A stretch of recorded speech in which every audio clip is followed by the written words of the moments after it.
So who's worked and worked and worked, and when they get out of work, they're just drained? I mean, just drained. Show of hands. Okay. So then you know what it's like to not even want to look at whatever you've been working on for one more second. Not one more second. For me, that was refrigerators, stoves, compressors, because I worked at Sears, a package pickup. Well, that night, when I finally got off of work, finally got off of work, I was headed to the parking lot and my phone rings. So, how many of you have a friend that doesn't have a car? I mean, not period, not their car is in the shop. They have to manage work, life, getting kids to school, and no car. Raise your hand. Okay. So then you know how annoying it is when they ask you for a ride the night you're drained and don't feel like doing anything but going to bed. Skip the refrigerator, the stove, the cooking, the eating. Do not pass go. Just go to bed. And the real question is, would you do it? Would you take your boy home? Would you? Well, spoiler alert, I answered the call. So here I am driving one of my boys home, and this shouldn't be too bad. He literally lives maybe 10 minutes away from the job. Not even that. I'm tired, dog tired, and he's dog tired too, because that's the jobs we have. 2 or 3 minutes down the road, he's asleep, and the police car pulls out right behind me. So now, how many of you experienced that moment when it's not until a police car pulls out behind you that you realize the speed limit just dropped? I know I'm asking a lot of questions, but just I'm going somewhere with this. So again, just show of hands. Okay, great. So that's what happened to me. I looked down at the speedometer. I was going 42 on a road that just dropped from 40 to 30 miles per hour. So what would you be thinking at that point? Raise your hand if you would be thinking, oh, darn it. I hope I just got off with a warning. I hope they don't actually give me a ticket. Okay? Now, raise your hands if you're thinking, just give me a ticket. Don't take me to jail. And please, may I end up with my life by the end of the night. Because when the police cars pull out behind me, I can barely breathe. My hands were clutching the steering wheel. Images of my cousin getting kicked over and over and over by two police officers were just flashing in rhythm with those swirling red lights.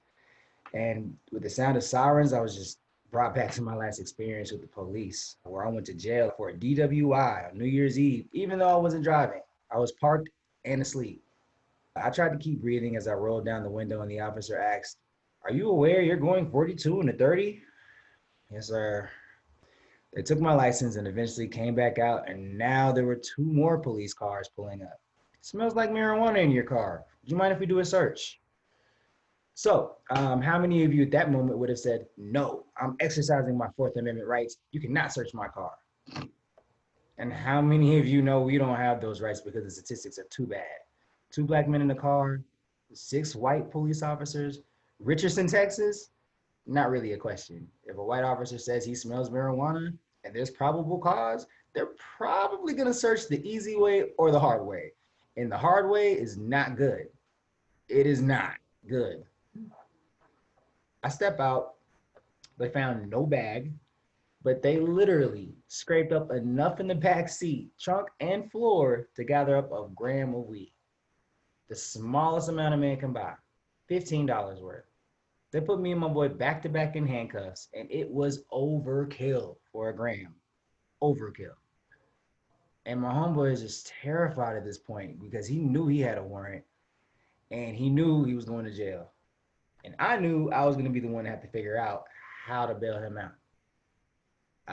As they put us in handcuffs, one of the officers approached, shooting a video of us getting arrested on his phone. He was laughing, saying something stupid like, look, we got the bad guys. And then he started taking pictures of us like we were some type of trophy animals he caught. My homeboy just starts cussing.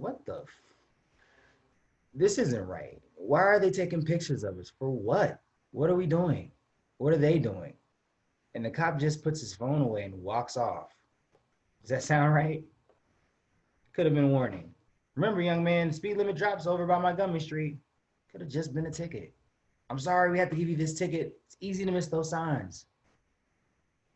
But no, it becomes a full-on search on something criminal that they can get on me.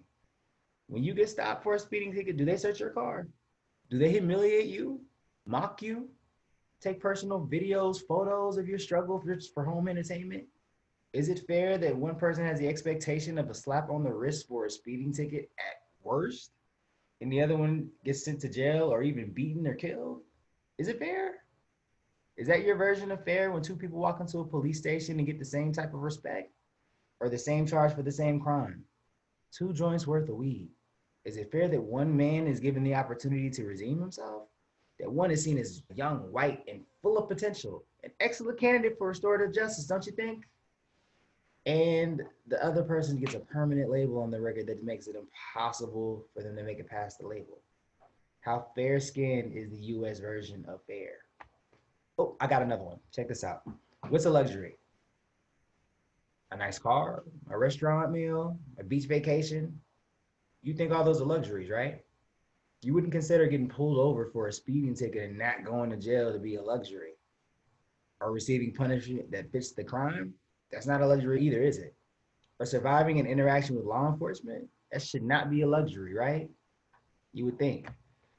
Fair is fair. Liberty and justice for all, but who was that designed for? When the Constitution was written, we were slaves. So who is the all exactly? And did they clarify Black people are actually included yet? So are we included yet? As a Black man living in the US, it feels like a privilege if you're not in jail. Freedom is a luxury. Fairness is a luxury. Thank you.